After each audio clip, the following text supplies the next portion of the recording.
Low light doesn't kill tropical plants. Incorrect care does.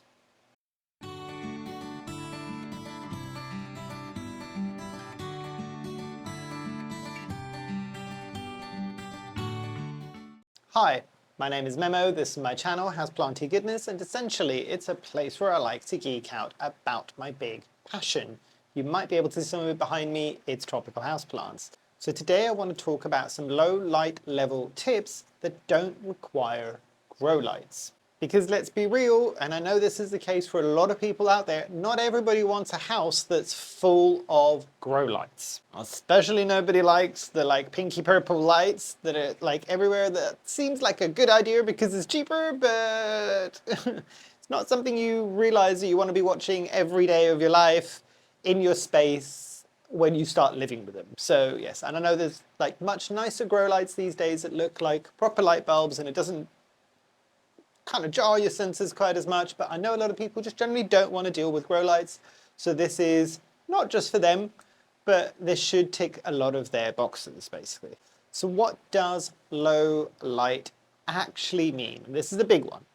So low light generally means something that your plant can't utilize. There's not as much light available as it needs for photosynthesis. And I have said this until I am blue, literally in the face, because a lot of times people don't necessarily realize, and it's just but that space has got some light. I can see that it's not maybe the brightest space in my house, but it's got some light. What you might be seeing as light for the plant might be zero light. So there is something that we need to remember, is the way that we perceive light is very different to the way that plants perceive light. So realistically, if you've got a south or east facing window and you move a plant back by a good few meters, that's probably low light territory. If you're moving the plant back by about 5 or 6 meters, that's no light territory a lot of the times. So it's just making sure that you learn how to recognize what low light is. Regardless of whether or not you're just starting off or you've been doing this for a while, I always encourage this. It might not be 100% accurate, it's not a scientific instrument, but I do suggest that you can download one of many, many free light meter apps that you can get either on kind of Apple or Android, and you should be able to then see, oh, this is actually quite a low number in relation to this bit. So what I would say is use your little apps and use your phones and go close to a window, see what that reading is, and then go back 2-3 meters and see what that reading is, and then go back 6 meters and see what the reading is. Also, go to the place where you think it's got low light from your visual inspection of it and check what the light levels are there. That might surprise you.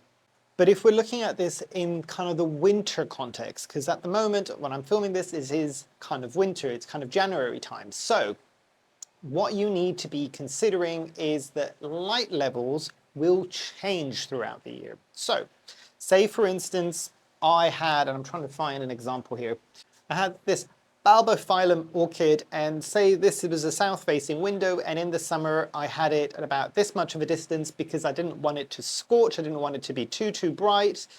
In the winter months, because the light levels have changed, so you might still be getting the same kind of direction. The window hasn't changed direction, obviously, but what you might be getting is less hours of light, because obviously the days are a lot shorter. So what you might then do is, instead of having the plant here like you would do it in the summer, you might want to move it a bit closer. And that's the difference that will happen a lot of the times, is adjusting kind of distance to the light, especially during the winter months where there's less light hours that are happening throughout the day. Because essentially what happens is the sun is weaker by that sense during the winter months, because not only are the light hours shorter during the day, but also I live in the UK, so most of the year we tend to have overcast, cloudy days. It's even worse in the winter. So even if there's not that many light hours in the day, they're also having to go through, as somebody who does at least a couple of trips with a plane to go back to Greece every year, especially in the winter when I'm coming back, and I'm just why is it so grey and miserable in the UK? You don't quite realize that until you are flying back during the day and you have to go through 3 to 5 layers of cloud from the up in the sky when you are with the plane all the way down to when you land, and you're just like, oh, there is zero chance any light's going to get through like 3 to 5 layers of clouds, or at least nowhere near as much as it could be doing in the summer where it doesn't have the clouds. So levels.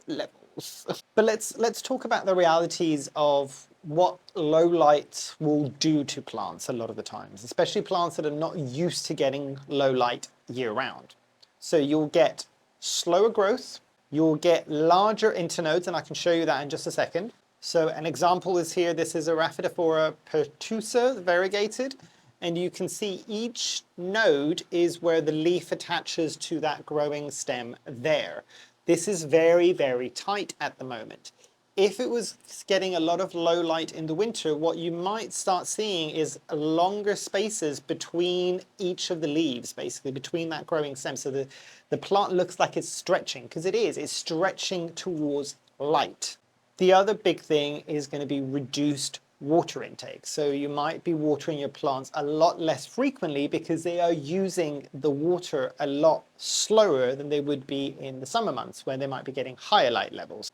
And the last and big thing that everybody worries about, during those lower light level days of the year, there is a huge increase in risk for root rot, because the light that's hitting your plant is so much lower, or for less hours, or the intensity is lower, and it's not utilizing the water as much as possible. So there is more of a chance that the plant is gonna have favorable conditions to instigate root rot, and then you start worrying about plant death potentially. So what about some survival strategies to make sure that you are kind of doing all the right things in order to keep your plants as happy as possible, even during kind of low light level days in the winter, or just permanently a plant that might be living in lower light conditions and you want to improve that? So tip number one, reduce the watering first. That's the big thing that you want to be doing in the very beginning. If a plant is getting less light or lower light levels because it's winter, or because it's always going to be in a lower light condition, so let's take both of those two examples separately actually before I start confusing them. So say it's winter, say the light levels have dropped.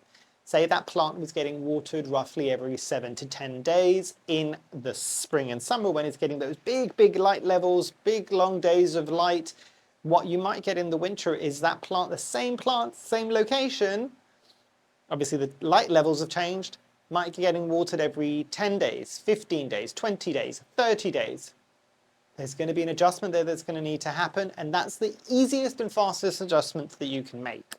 Now, if a plant is always living in kind of lower light conditions year round, that is going to be a plant that's probably, again, if the edict is that, you know what, some people are just like, most of people online will water their Monstera deliciosa like once a week or once every like 5 days. In your conditions, if it's lower light, you might only be watering your specific Monstera once every 2 weeks, 3 weeks. Does that make sense? Because the water isn't being utilized because the light levels aren't there to kind of stimulate a lot of photosynthesis. So tip number 2 is moving plants closer. We were talking about this before when we were looking at kind of windows. And let's take this mounted fern that I've got. This is a mounted blue star fern. And obviously you might be going, well, how am I going to move it closer to the window if it's kind of mounted on a wall? Now, you might need to shift it closer. So if a wall is here and the window is here, can you shift it so if there's a curvature to the wall, can you shift it so it starts getting a bit closer to the light levels? But imagine that this is in a pot. Yeah, imagine this was a regular plant in a pot. If the window is here, nothing else is changing, same window, same theoretically intensity because it's still at the same window. The window hasn't changed directions magically. Wouldn't that be cool?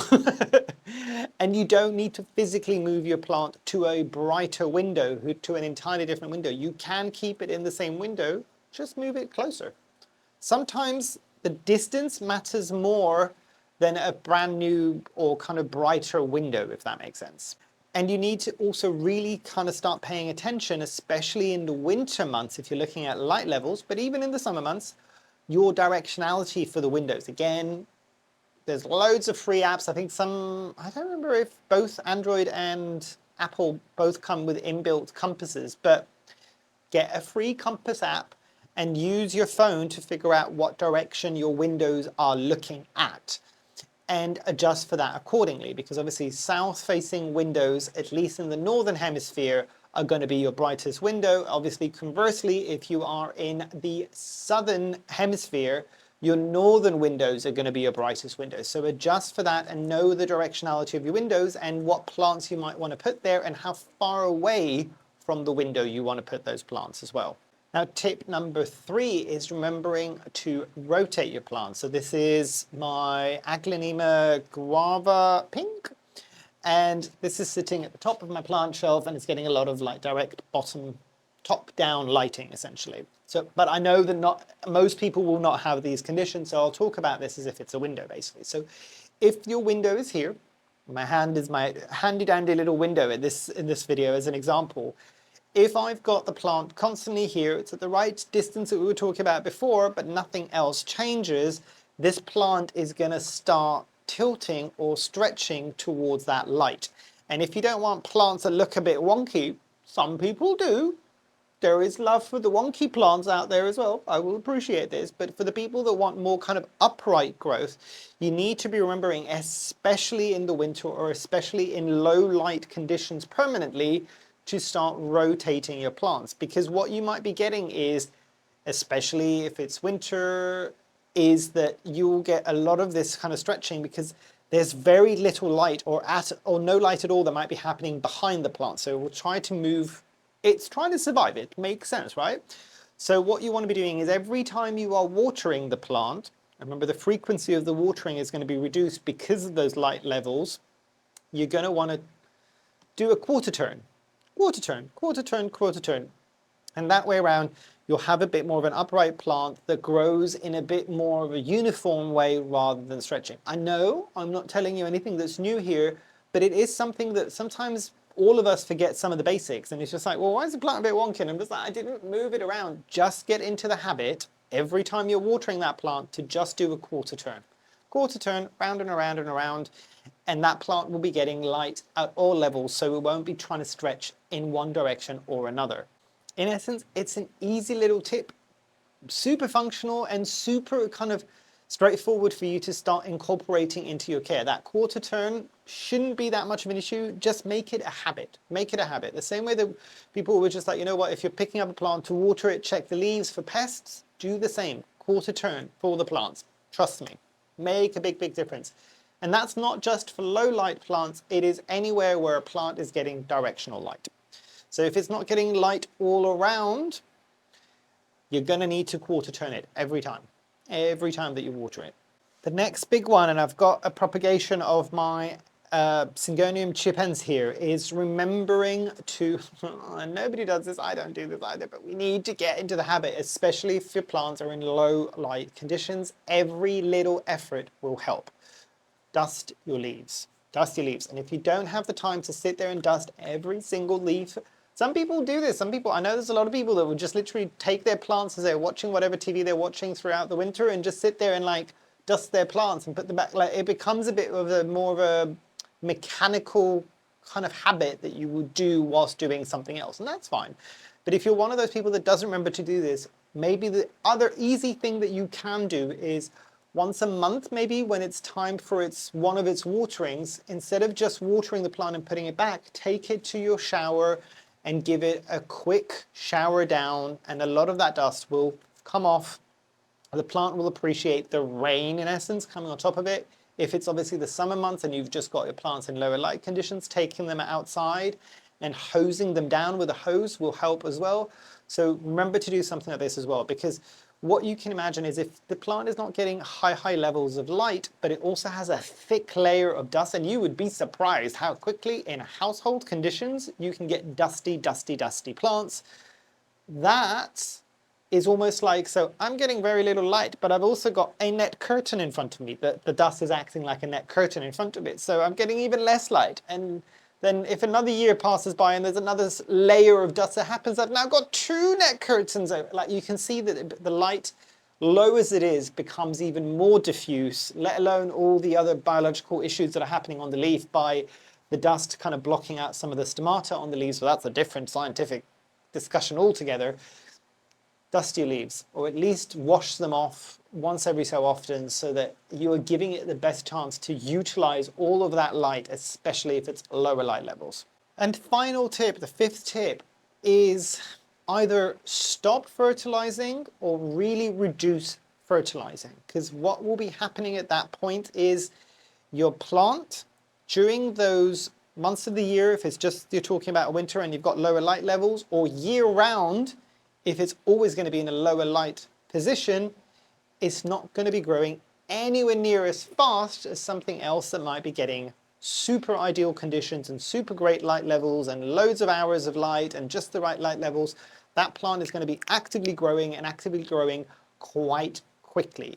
The plants that are going to be in the lower light conditions are either not going to be actively growing at all, and at that point you really should be pulling back majority of the fertilizing. I still fertilize year round even with some of those plants, but I really reduce the levels. So if, for example, the label of your fertilizer, usually for most people it tends to be liquid fertilizer, says okay, dilute 1 teaspoon to a liter of water, for example. In those situations I might dilute 1/8 of a teaspoon into a liter of water. So not even just half of half. So that it's getting something, there's some trace kind of fertilizer in the water, probably enough to just keep it ticking over, but nothing that's going to start building up, because the last thing you want to do is stress the plant out by having way too many minerals in the soil, because it's not going to be using it. It's just not going to be using it. So just make sure that you're kind of either reducing severely or stopping entirely for a short period of time until the light levels come back, if we're talking about kind of spring, summer and winter and autumn basically.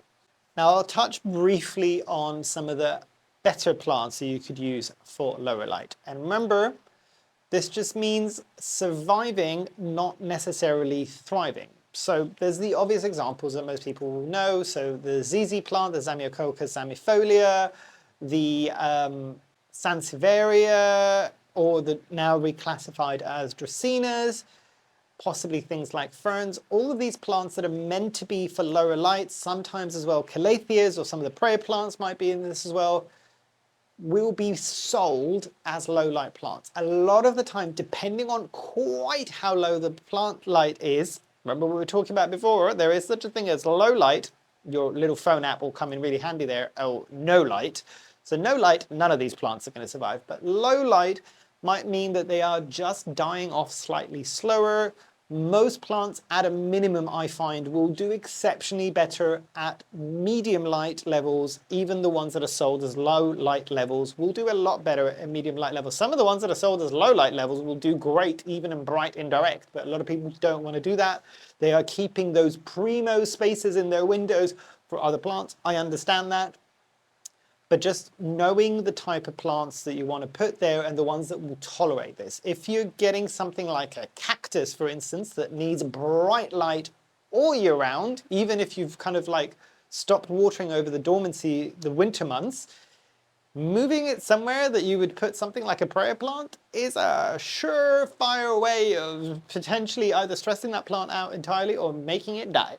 Like it needs the light levels that it needs year round, and slightly less of those light hours versus intensity will be a bit more tolerated than just kind of going, you know what, you're used to getting like 14 hours of primo bright light, and now you're going to get 6 hours of the worst possible light level that I can give you. So there's a difference there. But what are some of the common kind of mistakes that are happening when you're trying to adjust things like low light plants, especially if you're not going to be using something like a grow light? So one, the biggest one, is going to be overwatering. You think that your plants are going to need a lot more than they actually do. Pull back on your watering.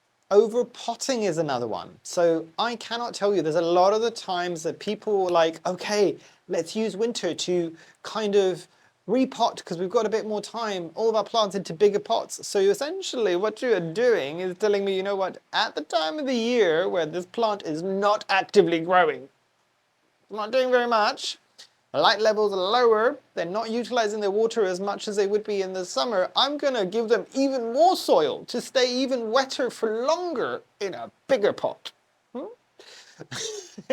I tend to go a bit against the grain there, and if I'm going to repot in the winter, this is controversial, depending on the situation of the plant and if we can take it, because sometimes it might have had root rot already that has happened, I will down pot in the winter. So I might take a plant that was in a bigger pot, as long as it's not like kind of root bound, and move it into a slightly smaller pot. That can make a big difference as well. The other big one is constantly moving a plant. And no, a lot of people talk about this, but you're constantly moving a plant because you're just like, oh, there's better light levels here. Oh, and it's now a week later and I think I'm going to move it here. And you are not letting that plant adjust to those conditions, and you are stressing it out even more than it already is because of those lower light levels, potentially overwatering, all of these things. Take a breath, step away from the plant and let it do its thing and let it adjust. Like if you need to adjust it like a month later, that's fine, but you do need to realize that, think about it in a very specific way. There's no chance in nature that any of these plants will be getting up and moving to an entire different location of a tropical rainforest every other week. So by default, it will be stressing out your plants. And if you're doing it all the time, you are causing undue stress in a situation which is less than ideal already because of the light level. So step away from moving your plants all the time. And then you get the panic repotting. The big one is the panic repotting. It's just that, everything's going wrong, let's repot. And then 2 weeks later, everything is still going wrong, let's repot again. Step away from the repot. Let it breathe. Because something that you might have repotted and expected to see an improvement a week or two later in the spring and summer might still show the improvement that you were considering, and what you've done is correct, but it might take a month and a half to show that it's improving. It's slower, everything is less than ideal. Give it a moment. Don't go, I've repotted it and it's not working, I need to repot it again and I need to do this again. Breathe, step away, do something else. And then come back and reevaluate a bit later. Trust me, your plants will thank you. And into some final thoughts. So you need to remember, one of the biggest things that I can say is your plants at this time of the year, they are not failing. They are adapting. They are adapting to this time of the year. Now, I can give you an example, and this might ring true more to people that maybe have had any experience in kind of caring for reptiles. And I know that's not for everybody, but I've got a bearded dragon and a crested gecko, both lizards, and they react differently. So let me give you an example. I'm not using the extreme example of something hibernating, because hibernation, we can all make that connection, just go dormancy. That's fine.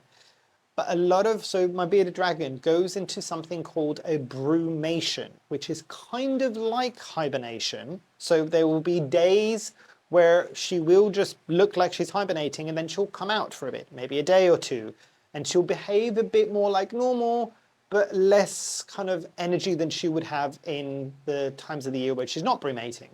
And then she'll go back into her hide and kind of go into hibernation mode for a couple of days, and this will keep happening over and over again. Hibernation is very different. We think about it maybe for like things like turtles, where they'll go to sleep for like a good chunk of the year and then come back out. And for most people, they'll look at that as a dormancy period. Brumation is more like what I'm talking about in terms of adaptation with the plants, is they're changing their behavior because their environment has changed. That is normal. The biggest tip that I would have for you at this time of the year, if you've done everything else, is patience. And anybody who knows me well enough in my real life to say that I am saying the words patience, they would be all laughing their heads off because I am the least patient person in the world. However, this hobby, the reality is this hobby has taught me patience. It has taught me to step away, like I was talking about before. Or I've done something, I'm not going to expect the results to be as fast as they would have done in the spring and summer. I'm going to expect them a bit later. So patience with that, patience to see that that plant change that I've introduced in order to improve the quality of that plant's life because of the lower light levels will just take a tiny bit longer to occur. So, tell me about some of your plant lighting struggles that you might have, whether it's grow lights or no grow lights. How are you finding maybe this time of the year for the Northern Hemisphere, where we're coming into the depths of the winter at this point and the light levels are probably going to be at their lowest before they start getting better, although we have had the winter solstice, so the days are getting longer. I promise, summer is coming. It's not going to happen fast, but it is happening. So we're in the right path now. But yeah, so tell me kind of what you're experiencing. Anybody from the Southern Hemisphere who's obviously having their summer months now and they want to share about all the great times that they are having, it's only fair. Please do so down below. I'm sure a lot of us would like to hear about nice sunny warm days, especially in the miserable grayness that we have now in the winter. But yes, hopefully you've enjoyed. Hopefully I shall see you here soon, and I truly, truly hope that you have a great rest of your day. Thanks. Bye.